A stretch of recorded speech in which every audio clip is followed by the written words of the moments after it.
Halo, selamat pagi. Assalamualaikum warahmatullahi wabarakatuh.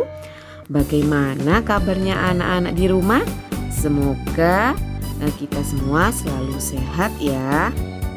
Berjumpa kembali dengan Ibu Novi di hari Sabtu tanggal 15 Agustus 2020 setelah 5 hari kalian melaksanakan penilaian harian untuk tema 1. Nah, hari ini kita akan mulai belajar kembali di tema 2, subtema 1, pembelajaran 1. Adapun muatan pelajarannya adalah bahasa Indonesia, IPA, dan IPS.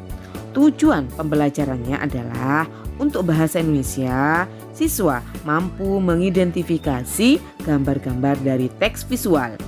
Kemudian tujuan yang kedua untuk ilmu pengetahuan alam, siswa mampu menjelaskan manfaat energi matahari dalam kehidupan sehari-hari.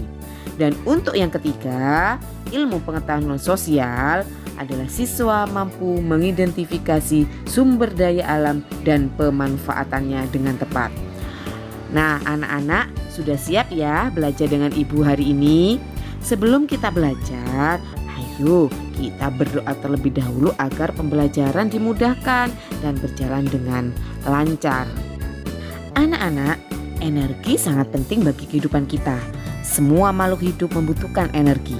Tahukah kamu sumber-sumber energi yang ada? Nah, di pembelajaran kita hari ini kita akan belajar sumber energi matahari. Matahari memiliki peran yang besar dalam kehidupan karena merupakan sumber energi terbesar di bumi. Panas matahari berpengaruh terhadap aktivitas manusia dan makhluk hidup lainnya di bumi.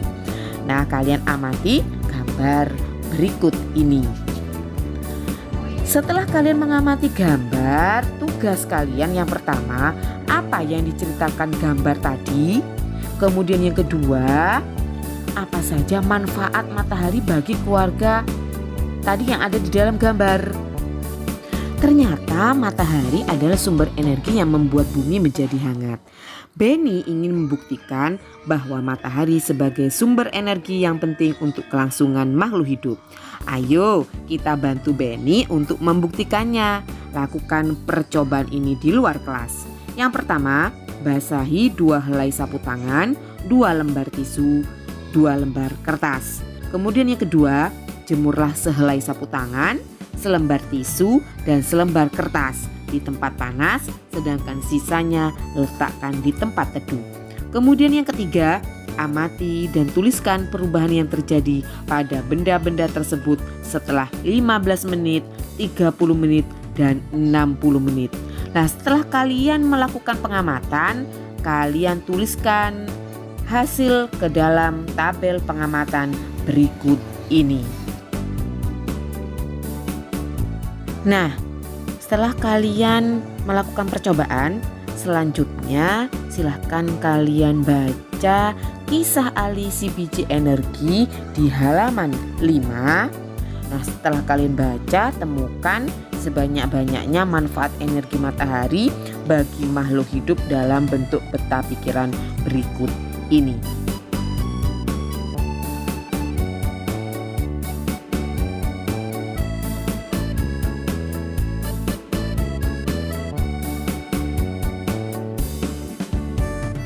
Panas matahari adalah salah satu sumber daya alam yang melimpah. Tumbuhan seperti jagung juga merupakan sumber daya alam yang harus dibudidayakan. Sumber daya alam tersebut diberikan Tuhan untuk umat manusia. Sebagai sumber daya alam, jagung banyak dimanfaatkan oleh penduduk Indonesia. Salah satunya adalah dengan mengolah dan menjualnya. Amati gambar berikut. Setelah itu kalian jawab pertanyaannya di halaman 6. Yang pertama, apa yang terjadi apabila permintaan terhadap jagung tinggi? Yang kedua, apa yang harus dilakukan agar permintaan terpenuhi? Setelah itu kalian lanjutkan membaca tentang sumber daya alam di halaman 7 untuk menambah pemahaman. Setelah membaca dan memahami sumber daya alam, kalian jawab pertanyaannya di halaman 7 dan 8. Yang pertama, Berdasarkan teks, berikanlah masing-masing 3 contoh sumber daya alam yang dapat diperbarui dan yang tidak dapat diperbarui. Kemudian yang kedua, berikan 3 contoh lain atau di luar teks sumber daya alam yang dapat dan tidak dapat diperbarui. Cukup sekian untuk materi hari ini. Ibu mohon maaf bila dalam penyampaian materi dan tugas kurang jelas.